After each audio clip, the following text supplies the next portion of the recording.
Officer Spence Makes No Sense. Chapter 4, True or False. Go first? Where? I didn't even know where I was going, but I sure didn't want to go there first. Officer Spence took me to room 104.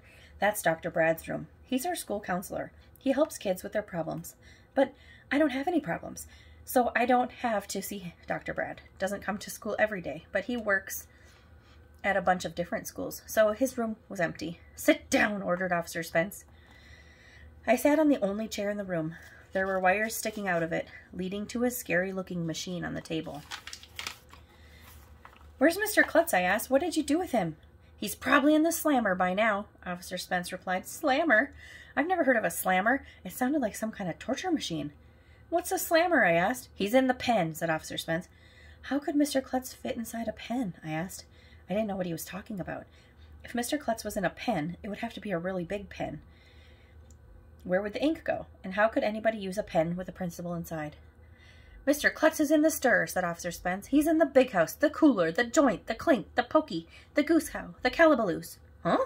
He's in jail, Officer Spence shouted. Oh, I said, why didn't you just say so? Never mind about Klutz, Officer Spence told me. 10 peanut butter and jelly sandwiches have been stolen this month. There's a crime wave sweeping elementary school, and I'm going to put a stop to it once and for all. Officer Spence looked really mad. He turned on the desk lamp and pointed it at my face. Then he hooked up a bunch of those scary wires to my arms and my head. What are you doing? I asked. This machine is a lie detector, Officer Spence told me. If you tell a lie, it will make a beeping sound, so you better tell the truth if you know what's good for you.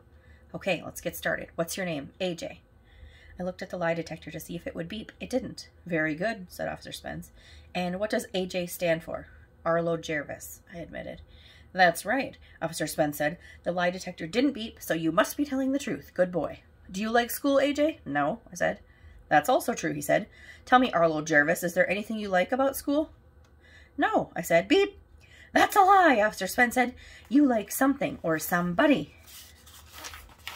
I do not, I said. Beep. Liar, shouted Officer Spence. I bet you like Andrea, that girl in your class with the curly brown hair, right? I do not, I said. Beep. You're lying. I am not, I shouted. I hate Andrea. Beep. Liar, shouted Officer Spence. You're secretly in love with Andrea, aren't you? No. Beep. Hey, I said. What does any of this have to do with a stolen peanut butter and jelly sandwich? Oh, yeah, the sandwich, said Officer Spence. Did you steal it? No, I said. How could I steal it? It was my sandwich, and I didn't even get to eat it. Officer Spence was going to ask me another question, but you'll never believe who walked in the door at that moment. Nobody, because if you walk into a door, it would hurt. But you'll never believe who opened the door and walked into the room. It was Andrea. And right behind her were Emily, Ryan, and Michael. I'm on the Principal Advisory Committee, said Andrea. It says right here in the elementary school handbook that you can't give lie detector tests to students without their parents' permission. Let me see that, Officer Spence demanded. Andrea handed him the elementary school handbook and showed him a page in it. See, she said. Fine, Officer Spence replied. I'll find another way to nab the peanut butter and jelly bandit. I've seen these criminals in action, and they'll take anything that's not nailed down. So, should we nail down our sandwiches? Asked Michael. If you nailed down your sandwich, it would be hard to eat, said Ryan. You could eat around the nail, I pointed out. Quiet, barked Officer Spence. You kids think you're pretty smart, don't you? Do you think the peanut butter and jelly sandwiches grow on trees? No, we all said. I tried to imagine a peanut butter and jelly sandwich growing on a tree. That would be cool. When you're hungry, you could just go outside and pick a sandwich. I hope they throw the book at you kids, Officer Spence muttered. Why would they throw a book at us? Asked Michael. Throwing a book might ruin the binding, said Emily. Mrs. Ruby, the librarian, says you shouldn't throw books. You should treat them with TLC. That stands for tender, loving care. Enough, yelled Officer Spence. When I'm through with you kids, they might give you the chair. Why would they give us a chair? I asked. So if you steal a sandwich, they're going to give me a chair? Asked Ryan. That's weird. What if you have all the chairs you need? Asked Michael. I said that's enough, yelled Officer Spence.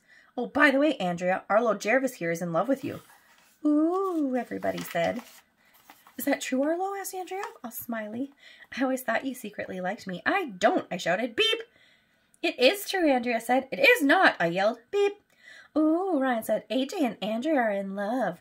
When are you going to get married? Asked Michael. Never, I yelled. Beep. If those guys weren't my best friends, I would hate them. You kids are no help at all, Officer Spence shouted. Get out of here and go back to class. I'll find the peanut butter and jelly bandit myself. I tell you, Officer Spence makes no sense.